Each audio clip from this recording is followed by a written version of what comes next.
Just a week before tying the knot, my girlfriend blew a massive budget snagging the rights to a book, all because her ex-boyfriend wrote it. She wanted to honor their first romance.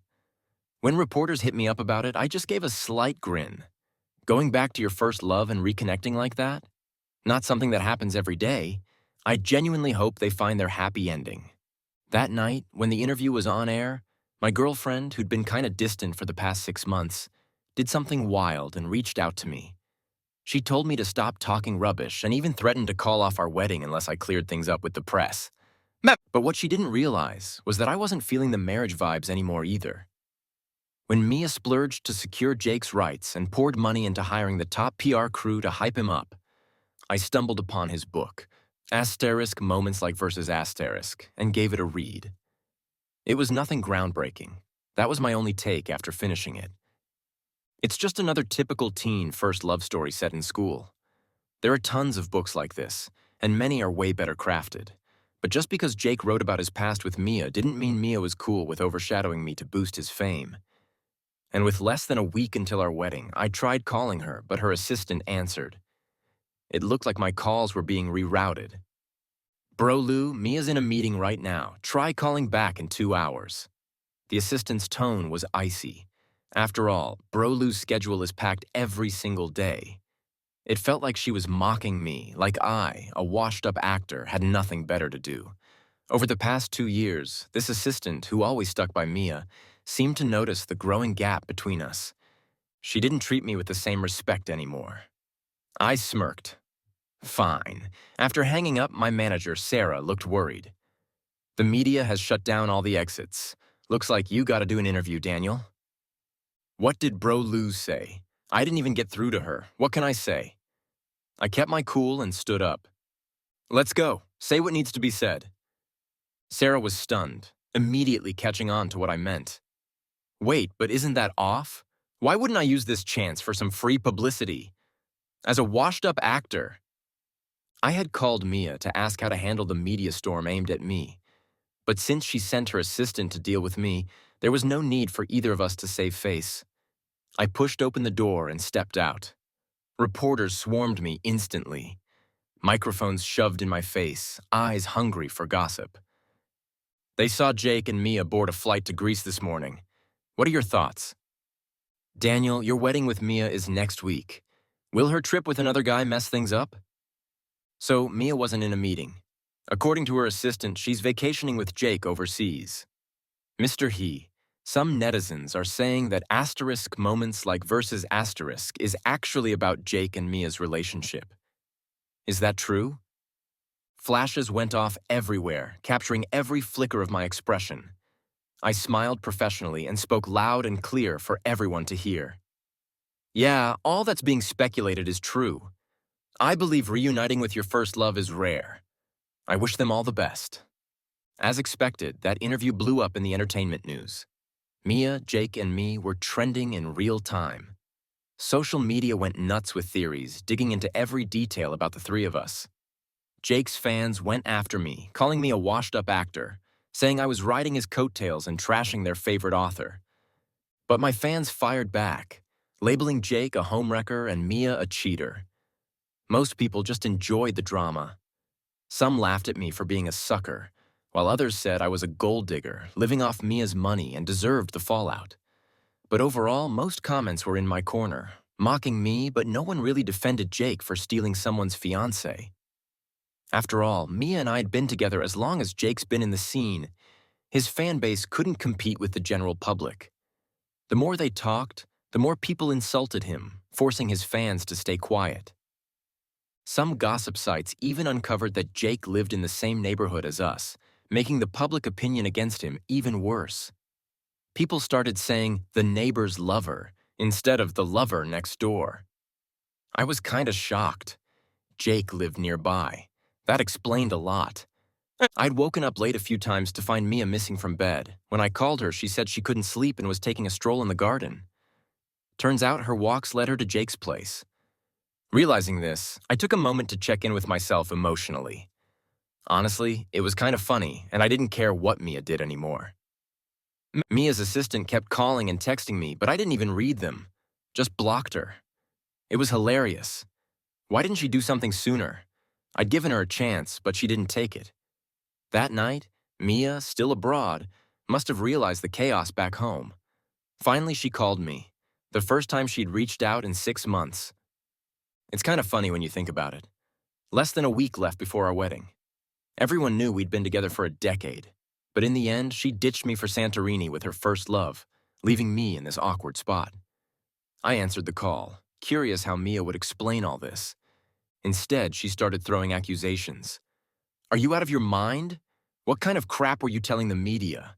I worked hard to build up Jake's reputation, and now you've ruined everything. Daniel, you better release a statement saying that Jake is a close friend and I brought him to Santorini to help with wedding planning. I laughed. Seriously? Mia's voice was full of impatience. What's real or not? Just go with the statement and handle the PR. Oh, so it wasn't real after all. That story about Jake helping with the wedding? She just wanted an excuse to bring him along. I couldn't go along with that. I refused outright. Mia didn't expect me to say no.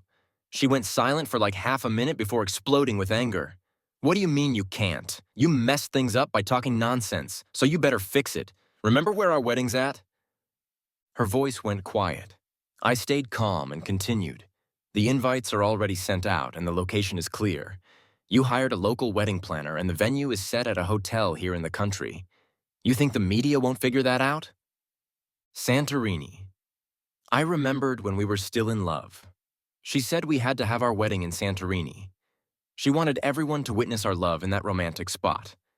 But when we started planning, she was distant.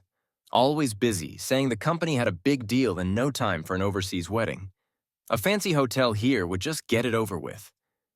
We'd been together so long, no need for a big fuss. Yet here she was, taking another guy to the very place we once dreamed of for our wedding. Furious and embarrassed, Mia snapped. I don't care about any of that. Just fix this mess.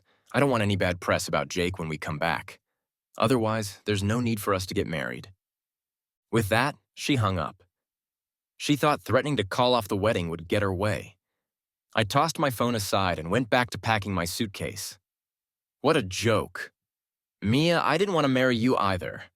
Mia and I had been together for 10 solid years. Our relationship was always steady until last year when things started going sideways. I didn't know Jake was Mia's first love back then. It was odd that Mia, always so busy with work, suddenly had time to read novels. She said she was scouting stories to buy rights early before they blew up so she could turn them into movies or TV shows later. So I didn't push further. But half a year ago, Mia suddenly spent millions to buy the rights to a novel under 300,000 words. She teamed up with the website hosting the novel to push the author, Jake, into the spotlight as one of their top writers. There were book signings, PR teams, and all kinds of promos. That's when I felt something was off and decided to read the novel myself. After finishing it, I couldn't help but think, what made this dull, slow-paced coming-of-age story worth millions? So I had someone secretly check out the author. That's when I found out that before Mia and I broke up, Jake was her first love. I even discovered that it was Mia who encouraged Jake to start writing novels. She promised him that no matter what he wrote, she'd promote him and make him famous, so no matter how bad the novel was, as long as Jake wrote it about their teenage love, Mia would buy it all. But why? I was Mia's fiancé, her partner for 10 years. Yet, for a relationship lasting less than 2 years, she spent money on rights and heavily promoted her first love. So, what does that make me? What were the past 10 years of my life worth? I'd been in the entertainment biz for so long, experiencing fame and failure, but never once asked Mia for help. But the fiancé I loved so much was exhausting herself, going all out to make another guy famous. I felt like the biggest joke ever. For the first time in our decade together, I got really mad at Mia. I thought she'd feel guilty, but instead, Mia sneered and said, "Daniel, you're such an ungrateful fool. You think I've never helped you? Sure, you're too proud to ask for help, but everyone in the industry knows you're my boyfriend. Just that alone made people think twice before replacing you. You think you haven't been replaced in this fast-paced entertainment world just by luck? It's me, Mia. My company, United Culture, controls half the resources in this industry.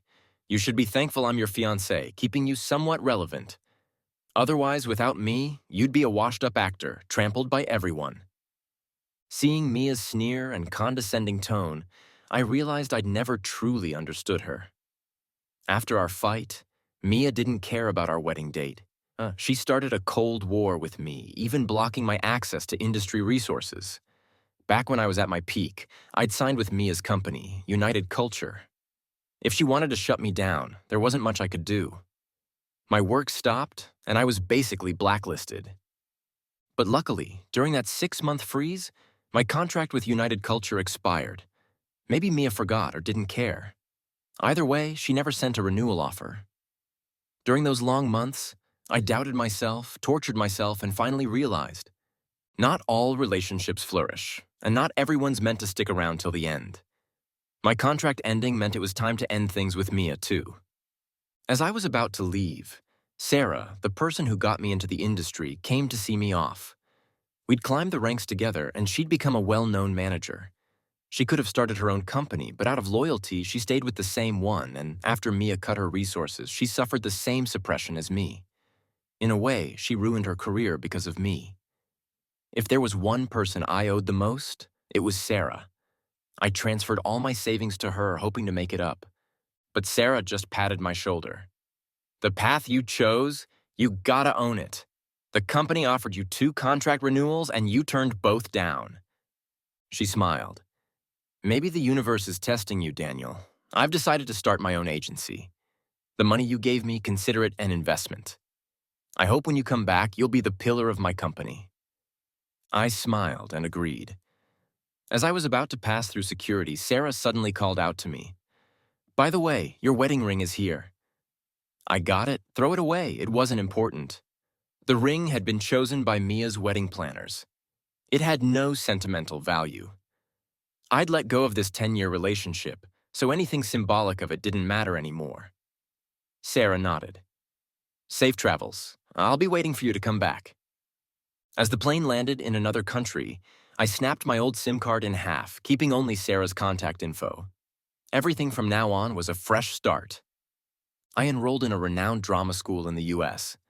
During the 5 years I was signed to Mia's company, United Culture, I went from being a top actor to fading into obscurity.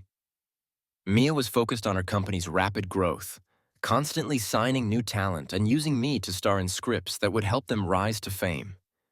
She didn't care about the script quality as long as they could film and get approved. This led me to star in a bunch of poorly received dramas with low ratings. Some haters even spread rumors online that I had gambling debts, which is why I took on these bad roles.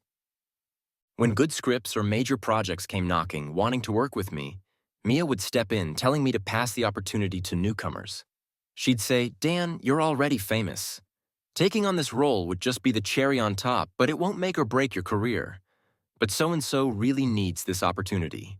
The company is ours, and if they succeed, it's good for you too. By the time my fame had dwindled and I wasn't as popular as before, she turned her back on me. She acted like I owed all my success to her. Without her, I wouldn't have any recognition left in the industry. During the time I was blacklisted, I saw my name frequently appear on lists of the worst actors, made by netizens. I had to admit it. Over the years, my passion for acting had been drained by the subpar scripts Mia handed me. Being with her had not only worn down my career, but also made me forget why I entered the industry in the first place. I didn't want to star in a series of terrible dramas. I wanted to leave a lasting mark on cinema. Leaving Mia also meant abandoning my 10-year career. Starting from scratch, I met a junior student, an overseas Chinese named Jenna. She was a rising star in the directing program. Her father, Sam, was a world-renowned director whose films had won numerous domestic and international awards. Director Sam had retired from filmmaking at 45, shifting his focus to photography. But even though more than a decade had passed since his last award-winning film, Jenna, his only daughter, naturally drew attention the moment she enrolled. I met her by chance.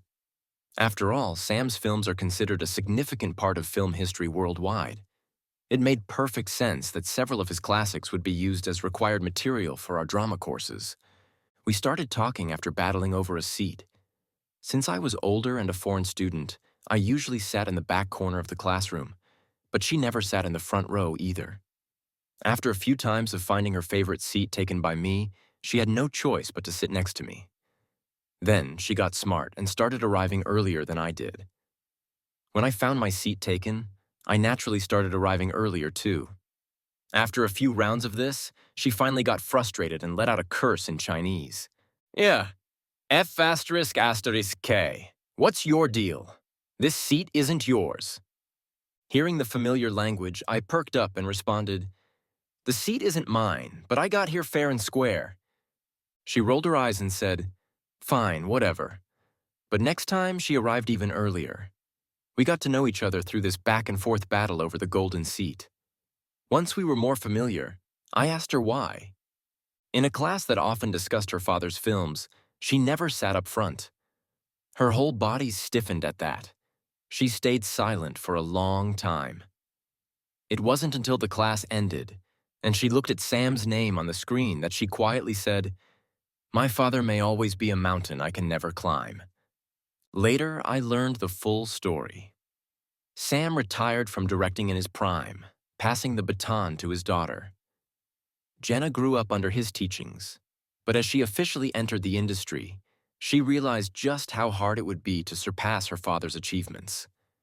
At 26, she hadn't made any real mark while her father had swept the awards circuit with his debut film at 23.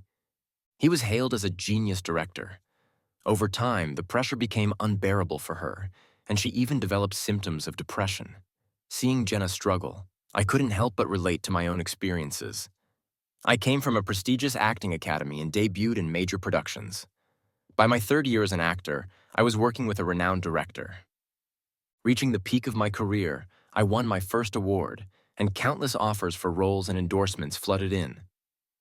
I was raking in both fame and fortune, becoming a rising star known for my acting skills.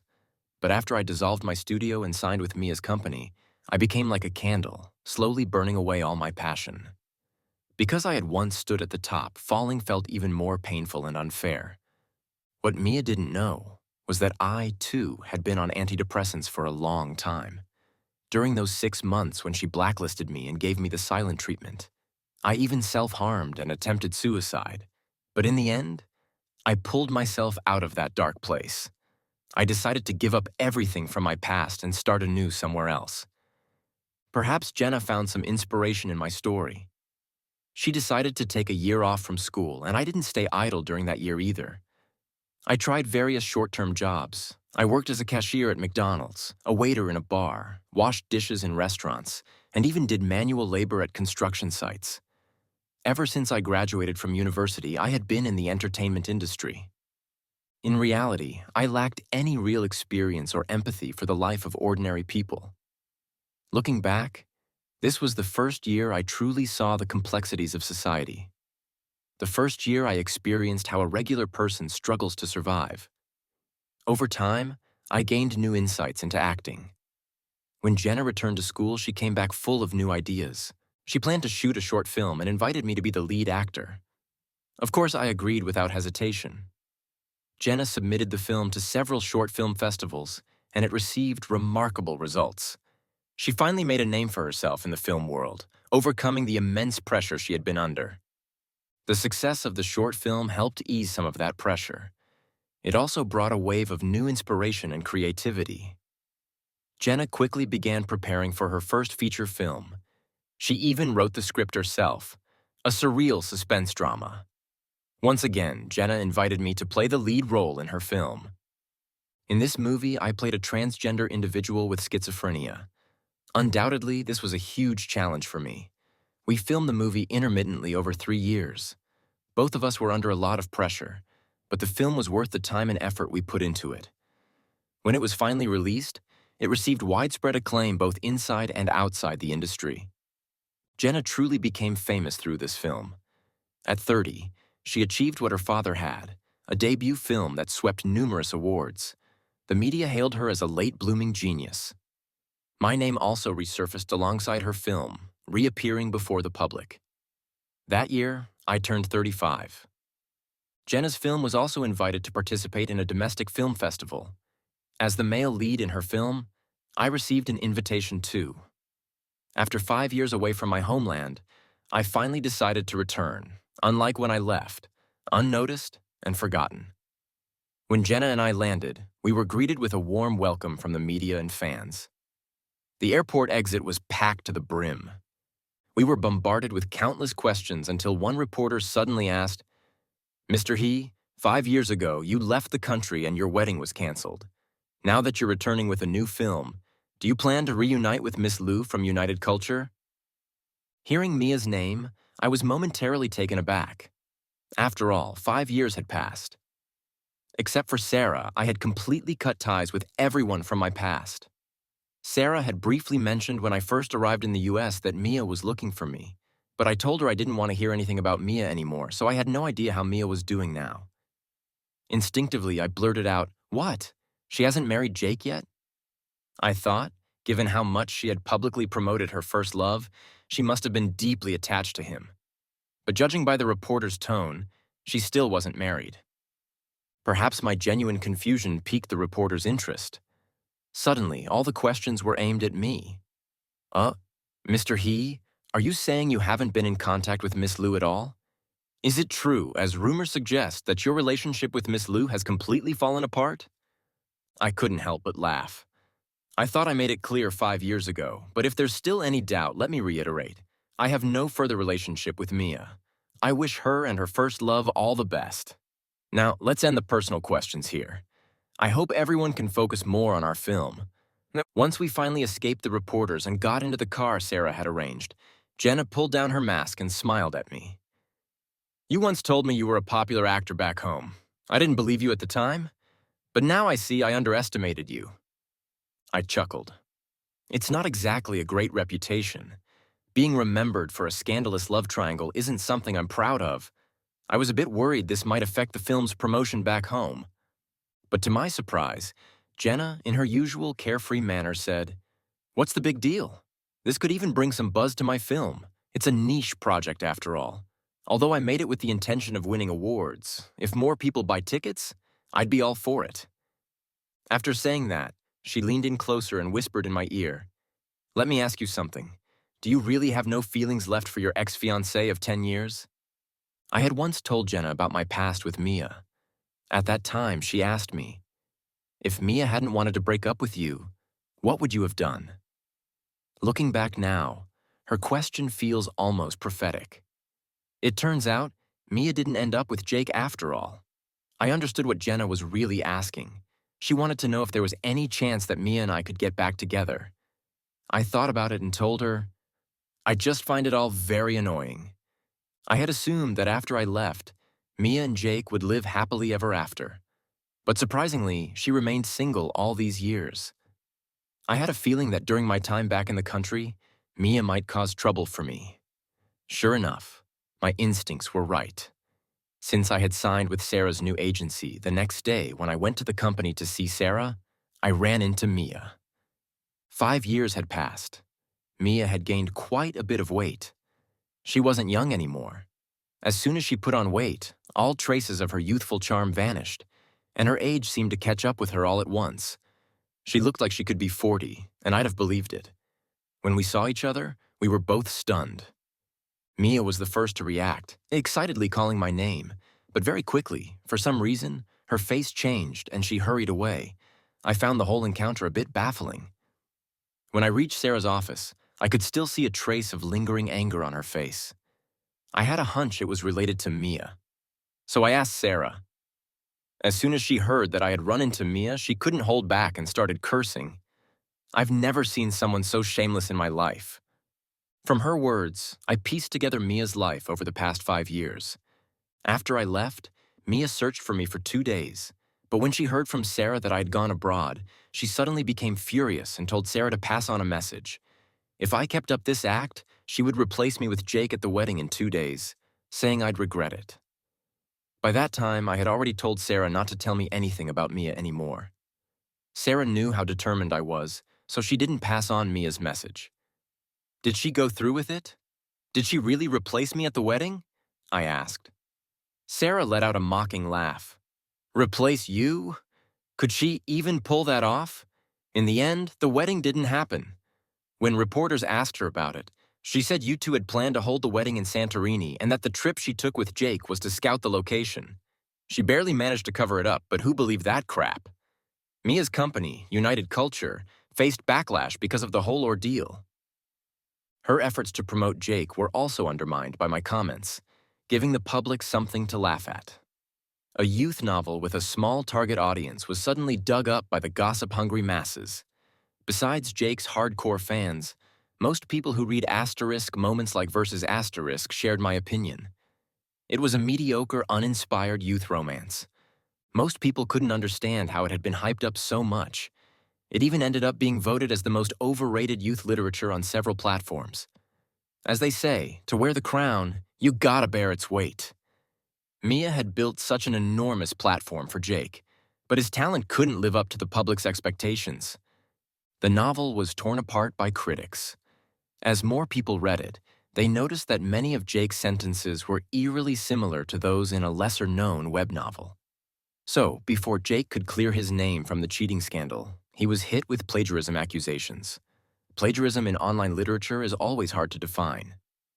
The original author found out about the plagiarism and, armed with evidence, filed a lawsuit against Jake. The case dragged on for years without resolution.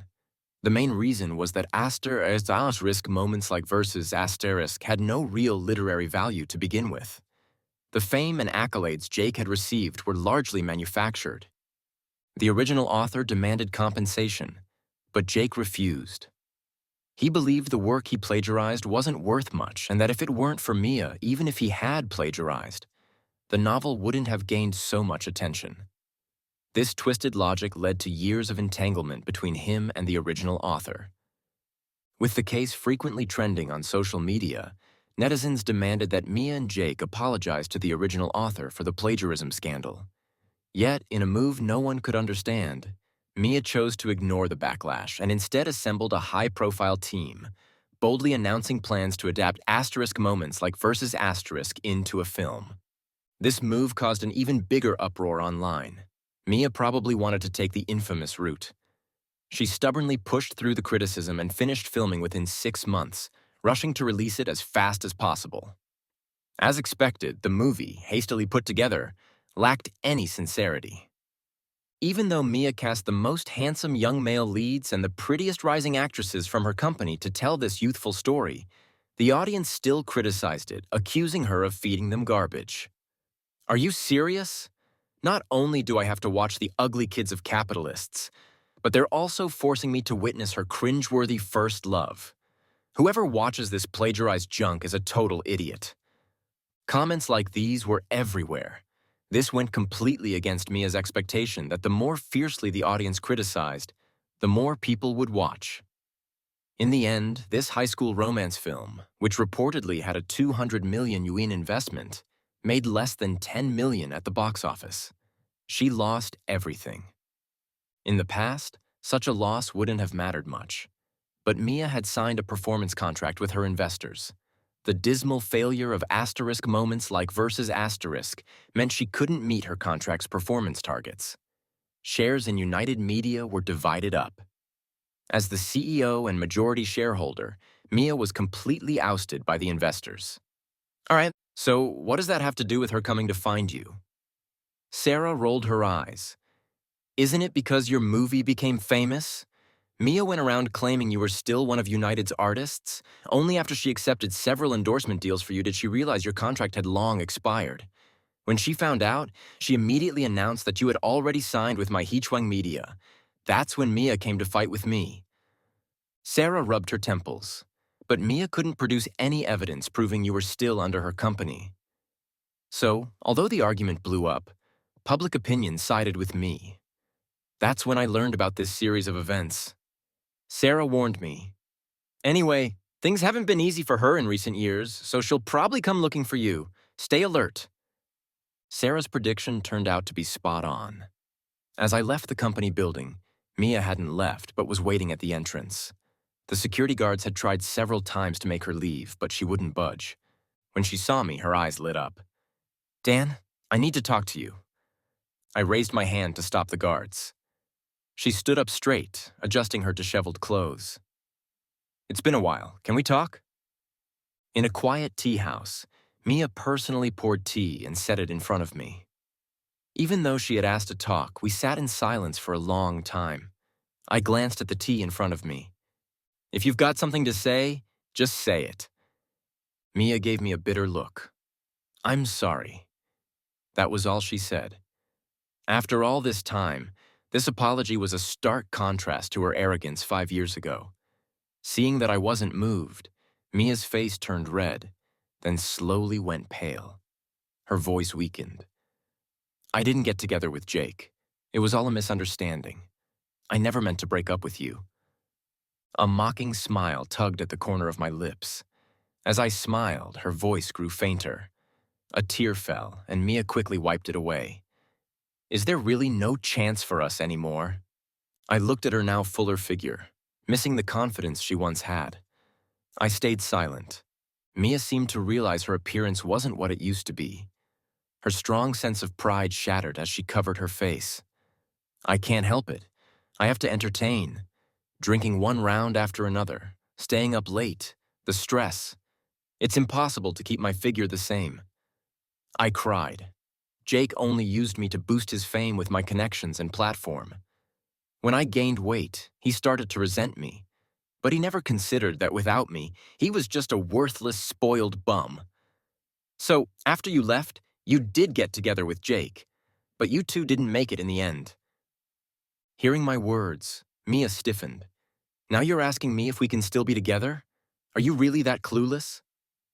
I stood up. The only reason I even sat down with you for this half hour is out of respect for the 10 years we spent together. But if this is all you wanted to say, it's a complete waste of time. Mia was stunned. Then what do you want to hear from me? Obviously, I want to talk about the shares I still have in United Media. Mia's face fell. Seeing her expression, I couldn't help but laugh. Did you really think I'd come here to rekindle our old romance? This is the only thing we have left to discuss. Even though our artist contract is over, I still have my shares. Back when I was at the peak of my career, Mia signed me with a promise that I'd receive 20% of United Media's shares, and we signed a supplementary agreement. Of course, once I signed, she acted like she'd forgotten all about it. For years, I never received any dividends. At the time, I didn't want to argue over money, so I stayed quiet. But now, it's time to get what's rightfully mine. Looking at her now, it was clear she intended to weasel out of this. So, I told Mia to prepare to compensate me for all the unpaid dividends, or I would sue. I had heard from Sarah that United Media hadn't been doing well in recent years, but I didn't expect it to be this bad. Less than half an hour after I left the tea room, I received a call from Sarah. Mia's mother had contacted her, saying she wanted to have a word with me, even bringing out her mother, someone who always disliked me and thought I was freeloading off her daughter. I was curious to see what this woman, who had looked down on me for years, had to say now. So I dialed the number Sarah gave me using a virtual phone number. To my surprise, the first thing Mia's mother said was, I agree to you and Mia getting married. You won't need to pay any bride price. And let's not talk about the shares. You'll be family, so no need for two families to discuss business. I was speechless. When I didn't respond, she grew impatient. What? You still want the shares? Let me tell you, Daniel.